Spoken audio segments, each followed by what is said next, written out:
In the 1960s, thalidomide was a widely used drug for the treatment of morning sickness in pregnant women.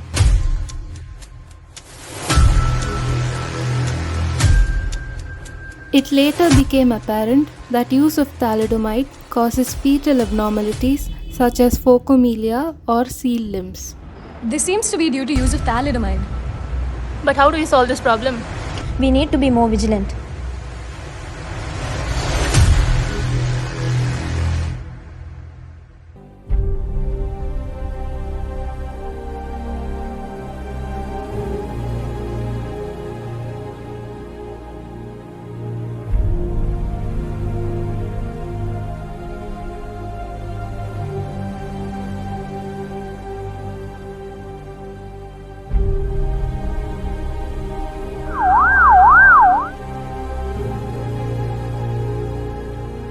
Good morning, Mr. Aditya. Are you feeling better now? Much better, doctor. Thank you.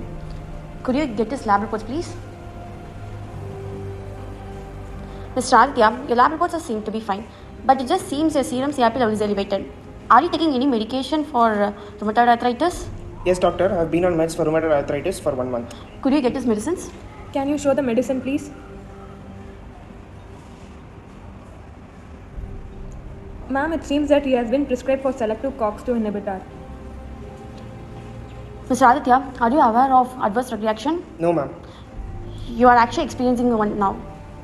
Could you please explain about adverse drug reaction to him? Sure, ma'am. Each medication you take will have a specific target reaction and undesirable action, which varies from person to person. If you experience it in future, please report to hospital immediately. I will explain through this chart.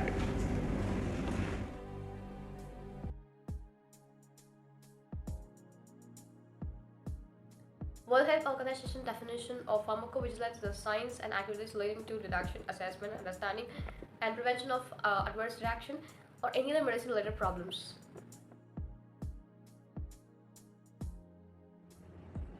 Pharmacovigilance is used to detect, assess, understand, and prevent the adverse effects of medications. The need for safety monitoring has evolved around unfortunate incidents in history, with deaths caused by anesthesia and congenital malformations from thalidomide use. By definition, drug safety ensures that a patient's safety and well-being is safeguarded throughout the entire drug development lifecycle, including when the drug is readily available on the market. What is clear is that pharmacovigilance will continue to play a vital and influential part in the development of a new drug and therapies in the future, as the core of the life science mission will always be to improve and save the lives of patients worldwide. An adverse or harmful reaction that is caused after taking a medication at a therapeutic dose. Sometimes it could be so serious, so be vigilant to report it. Example case of tremors, rashes, diarrhea. The benefits versus risk assessment is an examination of favorable and unfavorable results of a specific treatment to know whether the benefits outweighs the risk in a specific country. Types of ADR are augmented, bizarre, chronic use, delayed effect, end of use. ADR forms are divided into the certain following categories. Firstly, we include patient information such as their initials, age, gender, as well as their weight. Secondly, we include the suspected adverse reaction, which is the start date, the stop date of the reaction, as well as a description of the reaction. For the third section, we include the suspected medications that cause the reaction, for example, the name of the drug, as well as the therapeutic dates it was started and stopped, their indication, as well as the casualty assessment. Casualty assessment is further divided into 4 types: certain, probable, possible, and unlikely, depending on their relationship with temporal, de-challenging, and re-challenging. Temporal relationship is how the time sequence of the event is related to drug administration. De-challenging is whether the event subsided on drug withdrawal, and re-challenging is whether the event reappeared when the drug was administered again. Finally, we include the reporter's details, which include the name and the address of the prescribing physician. All healthcare professionals and patients should report various ADR to the AMCs that are set up across the country in various medical colleges approved by National Medical Council of India. All healthcare professionals, including the clinicians, dentists, nurse, and pharmacists, should report the ADR in red form, whereas the consumer should report the ADR in blue form.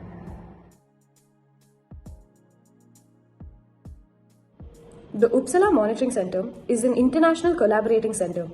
In India, the Central Drug Standard Control Organization is coordinating the pharmacovigilance program, under which peripheral, regional, and zonal monitoring centers have been set up, along with the National Pharmacovigilance Advisory Committee. The pharmacovigilance centers collect, coordinate, and disseminate the ADR data by linking with hospitals as well as with practitioners.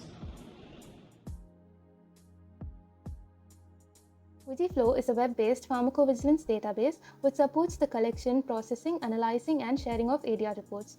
Online ADR reporting can be carried out by healthcare professionals and patients. The reports go directly to VigiFlow without delay. The information is automatically placed in the corresponding fields.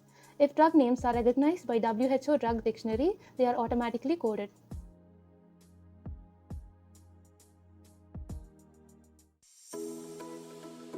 Myself, Prasad Kumar, founding graduate, currently working as a Pharmacovigilance Associate under Indian Pharmacovigilance Commission, Kashyap. So, as pharmacovigilance is a new topic, a new concept, can you explain the kind of work you do?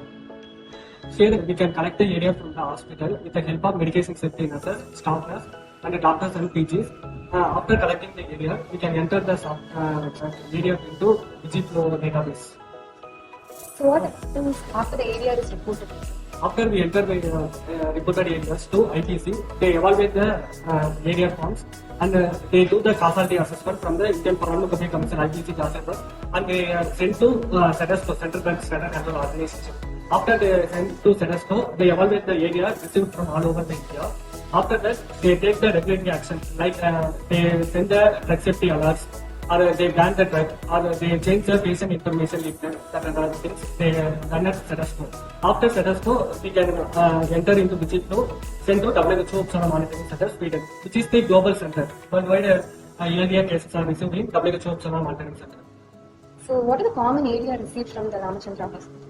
In our hospital, common areas are antibiotics only, antibiotics and IV complex, Omnipac drug we are receiving.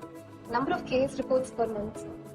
Per month, average 20 to 25 area cases we are reporting. So, what are the obstacles faced by the obstacles we are facing is they don't know about the pharmacovigilance. They are keep sensitizing to the healthcare professional and patients also. For patient, we are distributing the patient information related to pharmacovigilance. For healthcare professional, we are conducting the sensitization program per monthly. Thank you.